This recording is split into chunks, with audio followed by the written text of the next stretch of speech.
Hi, this is Hill. and this is part two of our podcast discussing about the decolonization of Egypt. Now, due to the unusual circumstances that conspired to give British such power and influence over Egypt, also meant that they could not technically be considered a colony. Egypt had not been discovered by the British, nor had they requested British sovereignty. And yet the British controlled the finances, government personnel, and armed forces of the country, showing how little independence Egypt had, even though they were declared independent. In 1922, British still reserved four matters to their own discretion in Egypt: the security of imperial communications, defense, the protection of foreign interests, and Sudan. Sudan would be a big thing that would lead to some major difficulties up ahead in the colonization / period of Britain's control.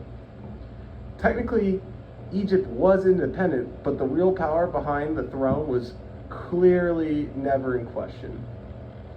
There was many attempts to further reduce British involvement in the economy and political situation throughout the 1920s and 1930s, but usually came undone over the status of the Anglo-Egyptian Kingdom of Sudan. Egypt, under British influence, tried to exploit many things. A new area that was opening up would be tourism, which would be the first non-European country to explore tourism. Due to the discovery of the tomb of Tutankhamun in 1922, the government tried to set up a way to make money through tourism, through the exploration of the Sphinx, the tombs, and the pyramids, and many things like that. However, though, due to the political instability of Egypt, it was very hard finding people who were willing to go into that dangerous world to view these things. Egypt was a major part of World War I, as we know, due to its location. And this would have a long-lasting effect because due to this, during World War II, when they were under the control of, or I should say influence of Britain, Italy and Germany saw Egypt as a very, very valuable country to hold. So a lot of bloodshed would then happen in Egypt due to this. Lots of skirmishes, fightings, and things like that would take place in Egypt, causing over 1,100 Egyptian casualties. That might be small in the grand scheme of things of World War II, but you have to look at it from Egypt's perspective of they never even wanted to be in the war, and now they're losing civilian lives over a war that they simply had no choice of being a part. Due to this, a lot anti-British riots would begin to break out in 1946, and with these along would come bombs that would explode, and a very notable one that clearly saw a change of what was to be happening in the British Service Club in Alexandria. Kind of funny how after the British take it over through bombardment and destroy the city, there's a British Service Club. And I think a little stab back was the Egyptians deciding to bomb British in an area that they decided to destroy once before. In post-war period, the British would have been content withdrawing from active involvement in Egyptian politics. Unfortunately, a new kind of radicalism had entered Egyptian politics. This was mainly due to the British fault, with the creation of Israel brought the Muslims fundamentalists a new unity. Politics was about to become a much bloodier affair in Egypt. Riots and bombs were directed at both British and ruling Egyptian parties who were identified as being pro-British. Right now, pretty much in the eyes of every average Egyptian, the British are an evil people that need to go out. British rule, once they took over, was a long, bloody one, and clearly showed why they wanted to get out of there eventually, and why the decolonization would happen. Nationalists were concerned that too many companies were being made. The Prime Minister was assassinated in 1948, Guerrilla warfare then would break out in the Canal Zone, and this would be huge. By 1951, a state of emergency had to be declared by the British, or I should say the Egyptians government, who were basically demanded by the British. The British commander would then come in to the canal and request that Egyptian police would lay down their arms and return to Egypt immediately. When they refused to do so, 7,000 British soldiers were deployed to disarm the police.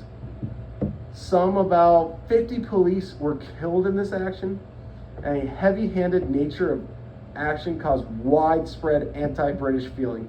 It saw rioting and arson directed to many British supporters and British companies themselves, ruining the buildings.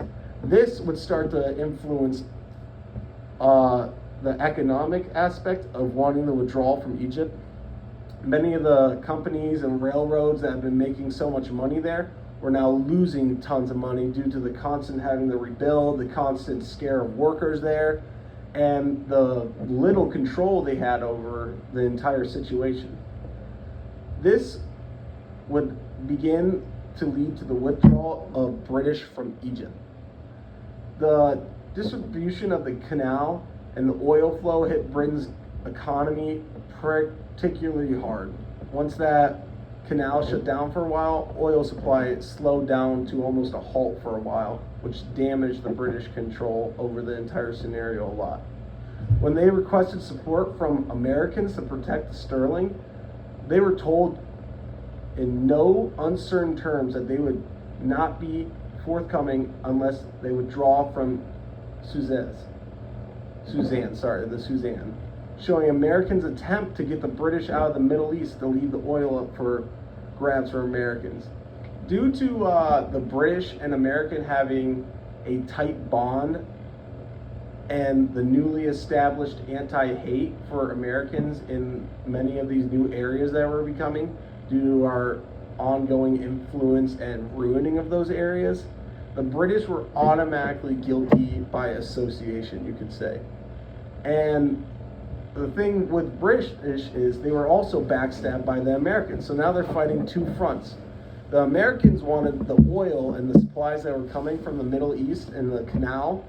So in order to maintain their control and try and get out of their competitors, once they saw all this civil unrest between the Egyptians and the British, they really tried to capitalize. Any way, shape, and form they could stop or try and get the British out of Egypt, they took. Specifically in like the National Assembly, where all these nations meet together to kind of discuss how things should be done, they were particularly vocal about, they thought British, which is this hilarious, mistreated the Egyptians, had no right to control them, things like that, even though we had giant influence in many other areas. So this would lead to the downfall of the canal. In 1953, British and Egypt would discuss the future of the Suez Canal. British families were advised to leave Egypt due to the ongoing cost of it and the constant harassment from its so-called allies in this circumstance. With all the bloodshed, the outside countries telling them to leave, and actually their own finance people telling them they don't want to be there anymore, British kind of weren't looking too hot and really had to come down to one decision. Are we willing to stay in the canal or not? At the end of the day, though, it really wasn't their choice. After the parliament met and they didn't get any new reinforcements or backing from any of their other countries, the British had to give in to all demands of Egypt, pretty much. Egypt won in every single way at the table. All influence in politics would be taken out. There was a military coup, so their puppet general governor was basically kicked out by the military, which led them having no influence in the government anymore. And with their economics plummeting, they no longer had control to keep Egypt in debt because they were running out of money in that circumstance. And finally, the Suez Canal was now firmly in Egypt's hands. After this after this big moment, we'll just go with that. British power in Egypt had been lost once and for all, and the new Egypt would see a brand new light and would begin the process of rebuilding after the successful decolonization of British power in Egypt.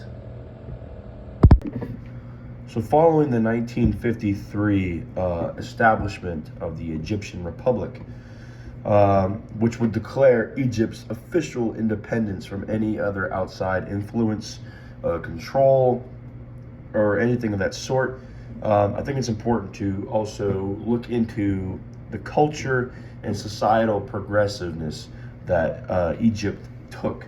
And a lot of historians would argue that Egypt in the 1950s and 60s as a culture could be seen as a golden age, on top of the progressiveness of the government, but the society and the culture really took a turn for the best.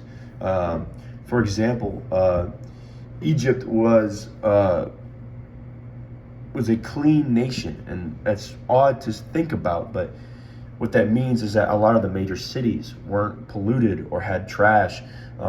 This was before automobiles had really gotten popular in Egypt, and a lot of travel, wasn't as popular as it is in modern day Egypt, or maybe even some other countries around the world. So even the major cities like Cairo were known to be clean and have not a lot of pollution or trash that were in the city's streets or other buildings. It's also important to note that a lot of the cultures from outside nations were not having an influence, but having an impact in smaller ways. Things like concerts and operas were becoming popular in Egypt as time went by. People were becoming what we would say is classy, or getting together and having special events in a way that we would think about is normal today, like balls and parties. Also during this time, a lot of people were reading. Like, the televisions weren't super popular until the 1960s. So with a lot of these magazines and other reading materials becoming popular in other countries, the same could be said for Egypt during this time. And a lot of people were starting to read, and education was starting to build up in that sense. So Egypt as a whole, culturally, was progressing on top of the government. So it's important to address that the culture was moving in the right direction in terms of becoming more independent and moving with the times, going through modernity phases, which can be good, but as we'll see later, not so many people were in agreement with this new progressive idea through government and the society. So following the 1953 establishment of the Egyptian Republic, it wouldn't be until 1954 that a new leader would represent the face of Egypt, and his name would be Gamal Abdel Nasser, who would be prime minister starting April 17th of 1954.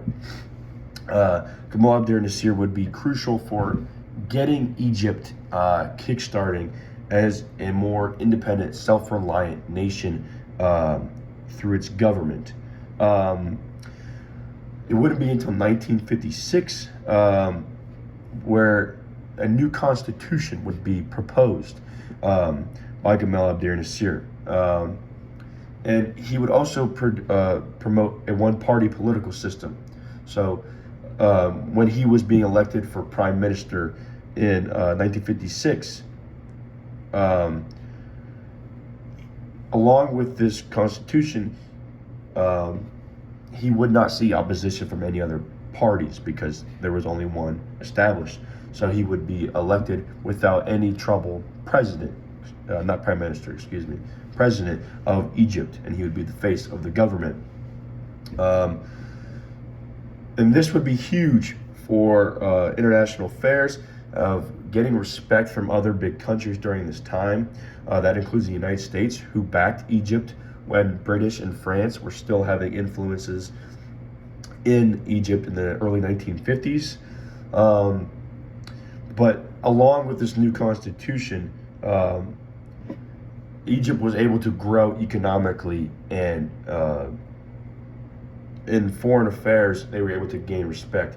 An example of this was that Gamal Abdel Nasser was able to establish the United Arab Republic, which was a treaty between Egypt and Syria in 1958. So a lot of things were happening during this time period for the positive of Egypt. They were moving in the right direction. A government was in place, and it was own self-reliant. There wasn't another higher power directing it on what to do. And so things seemed to be going fine. However, with this new government, of course, there would be backlashes and groups of people who wouldn't agree with where the government and the nation of Egypt was heading. This would be represented by a group called the Muslim Brotherhood. Even before the new constitution was put into place in 1956, there was many groups of people from the Muslim Brotherhood who had plans of overthrowing the government. This includes in 1954 and 1955.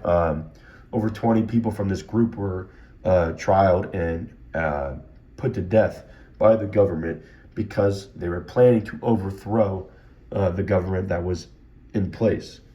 And this wouldn't be a once in a while kind of scenario. This would occur frequently.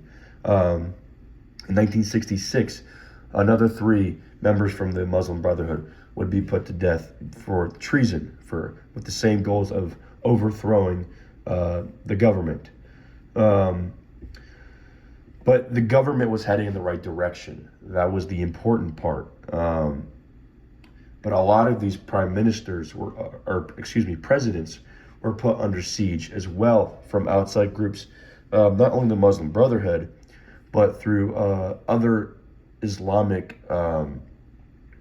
groups of military groups that pose threat to the government of Egypt and to other surrounding countries. I think it's pretty normal that we would call these groups terrorist groups, but they were responsible for planning attacks on the government and, more importantly, the president. In the case of the few presidents that followed Gamal Abdel Nasser, no one was assassinated until 1951, where Anwar Sadat and 7 other individuals were assassinated by these Islamic terrorist groups or military groups. So this would go on, and this would be a very frequent event of these attacks from outside groups. But as time would go on, the government would continue to grow. They would continue to see support from outside countries. They would begin to gain more respect from these bigger countries like the United States,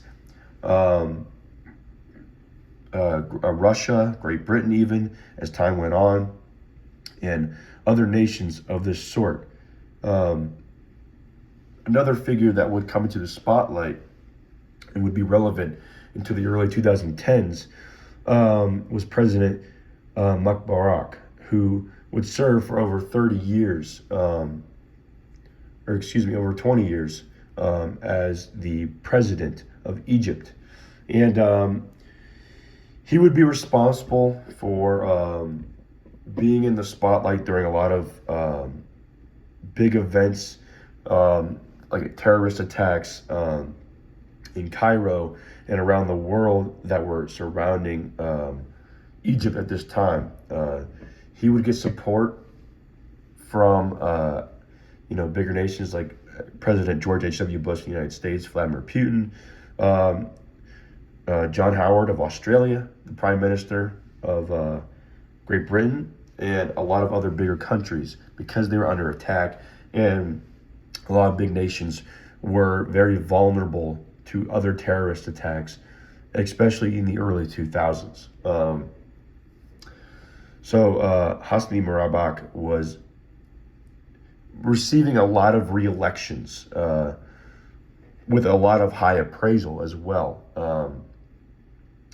But it wouldn't be until the 2010 where we would see some very modern day